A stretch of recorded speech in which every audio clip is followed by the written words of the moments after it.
jaarsa bara kanaa jechuudha akka yeroo mana bitassan itti kaarta bilaanii itti baatassan yoo ittiin baasinii alatti ati baargama gamana jiraate inni gama jiraate jaarsa kiyya anjaartii isaatiin በጣም rakkoo fi በጣም mushkilaa ziyaadaadha.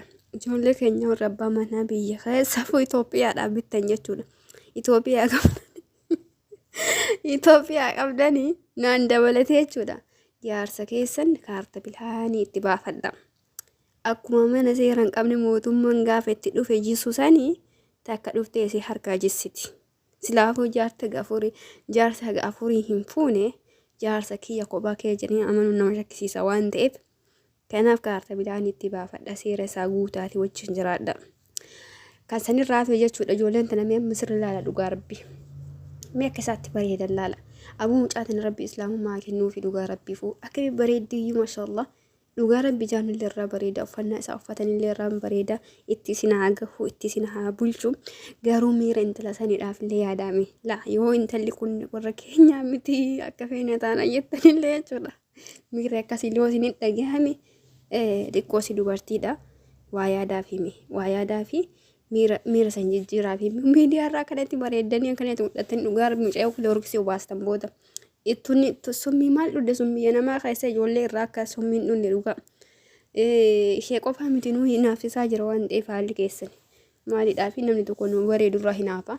Hinaafaa jechuun namni tokko barbaaduma hinaafanii itti sassadanii maalii isa balleessuu qofa ta'a. Waan gaarii hinaafuun illee rakkoon qabu waan ta'eef nuun magaarii isin hojjettanii waan isin qabdanii isin irra hinaafna malee sababa biraati miti. المهم إسن هلتو كينيا وما متركون قبو والفود أو اليمبولا وجمري ديرا داسين جنسي ابني سنجي سنانو اللي جارو ميرانا ما ايغا وروني جارسا بيار رقبو هدو جرا وروني وديسي أكانا ودو أيوم وان كان ديلا دي وي أنا رات اللي واني كوي دلقا ما جاني ورا هالكاني قويا الربا دابي بايتو جرا جتشودا بايتو جرا كانا في ميرسان يوسو أمنا الربا مليم بلجناتين ummata hirriba malee bulchina mee miira sanurraa jijjiiraa jechuudha ban tarii ijoolleen baay'ee shakkiidhaan jiraata hedduu jira jechuudha sababni isaa wayii anallee gaafuma tokko dhuftee narraa jessitti wayii takka wayii kilooroksii dhuddee laayee barakii nama biyya maali keenyatti barakiin dhuddee wayii jaarsa kiyya malee jedhetti yaani warri shakkii hedduu keessa jira jechuudha ijoollee shamarranii hundi amma ayyuu waan kana daladde dhuguma nama shakkisiisa illee dhugaa rabbii huyyuu amma takka dhuftee osoo jaarsuma namaa irra jechuudha yoo isatti neeruma fajjeessaa jedhen.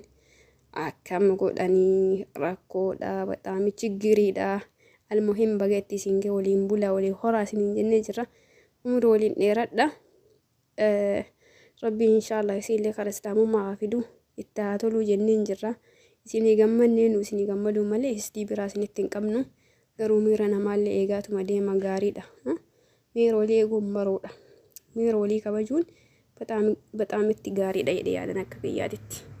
Miirolii walaa ayennume akkasinitti tole dhuguma.